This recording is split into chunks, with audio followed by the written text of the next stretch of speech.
আসসালামু আলাইকুম। আশা করি সবাই ভালো আছেন। আজকে আমি আপনাদের সামনে নিয়ে আসলাম খুবই মজার ইলিশ মাছ ভাপা রেসিপি।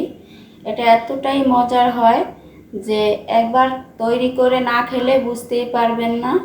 তো না টেনে পুরো ভিডিওটা দেখতে থাকুন। প্রথমে এখানে নিয়েছি 5 পিস ইলিশ মাছ, কেটে ধুয়ে পরিষ্কার করে নিয়েছি। এগুলো এখন এক সাইডে সরিয়ে রাখবো।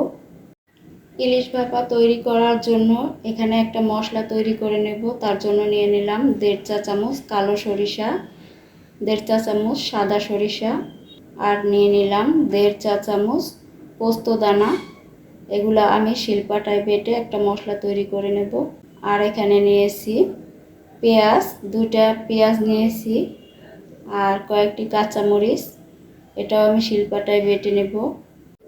আজকের ইলিশ মাছ ভাপাটা আমি অন্যভাবে তৈরি করব।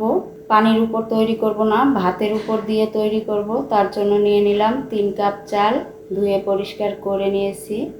3 কাপ চালের জন্য আমি এখানে 7 কাপ পানি দিয়েছি। ডাবলের চেয়ে একটু বেশি দিয়েছি। এটা এখন ঢেকে চুলার জালটা ধরিয়ে দিয়েছি। এই ইলিশ ভাপাটা তৈরি করার জন্য আগে থেকে সব কিছু রেডি করে রাখলে আর বেশি ঝামেলা হয় না। একদম সহজভাবেই ইলিশ ভাপাটা তৈরি হয়ে যায়। এখানে আমি নিয়েছি পেঁয়াজ মরিচ বাটা, আর সেই সরিষা আর পোস্ত বাটা, স্বাদমতো লবণ দিয়ে দিলাম, 1 চা চামচ মরিচের গুঁড়ো, ঝালটা আপনারা বাড়িয়ে কমিয়ে দিতে পারেন। দিয়ে দিলাম 1 চা চামচ হলুদের গুঁড়ো আর পরিমাণ মতো সরিষার তেল। এখন সব কিছু একসাথে মিশিয়ে নেব।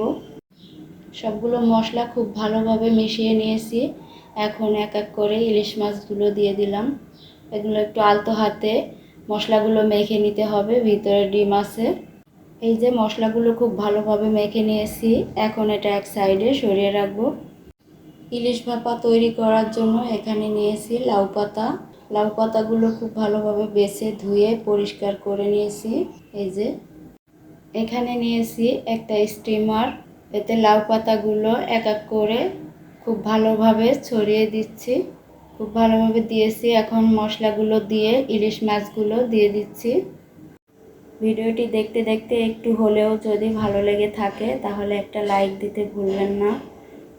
আর আপনারা আমাকে সাপোর্ট করবেন, ইনশাআল্লাহ আমিও আপনাদের সাপোর্ট করব। আমি আমার সকল প্রিয় আপু ভাইয়াদের ভিডিওগুলো পুরো দেখি এবং দেখার শেষে কমেন্ট করে বেরিয়ে আসি। আবার অনেক সময় আছে আমার কমেন্ট করা হয় না, কিন্তু আমি লাইক দিয়ে খুব ভালোবাসার সাথেই ভিডিওগুলো দেখি।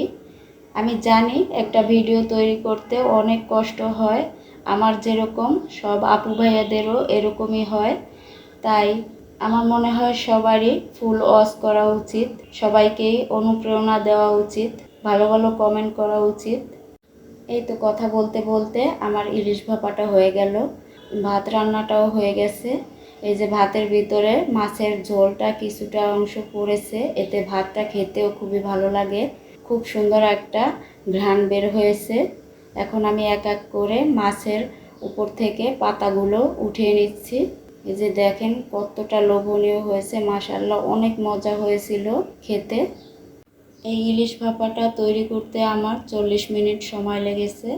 40 মিনিট আমি ভাপে রেখেছিলাম। যখনই দেখবেন সুন্দর একটা সুঘ্রাণ এসেছে তখনই বুঝবেন ইলিশ ভাপাটা হয়ে গেছে। আর লাউয়ের পাতাগুলোও খুব ভালোভাবে সিদ্ধ হয়ে যায়। এই যে মাছ আর লাউয়ের পাতাগুলো আমি আলাদা করে নিয়েছি। এখন এখানে দিয়ে দিলাম কিছুটা পেঁয়াজ কুচি আর একটু শুকনো মরিচ তেলে গুঁড়ো করে নিয়েছি, এটা দিয়ে দিলাম লবণ আর সরিষার তেল দিয়ে দিলাম। সব কিছু একসাথে মিশিয়ে একটা ভর্তা তৈরি করে নেব। এই ভর্তাটা খেতে এতটা মজার হয় কি বলবো, আপনারা এরকম তৈরি করে না খেলে বুঝতেই পারবেন না। অনেক মজা হয় এটা খেতে। এটা যেদিন রান্না করবেন সেদিন ভাত একটু বেশি করেই রান্না করতে হবে, কারণ এটা অনেক মজা হয়। খেতে খেতে একটু বেশি খাওয়া হয়ে যায়।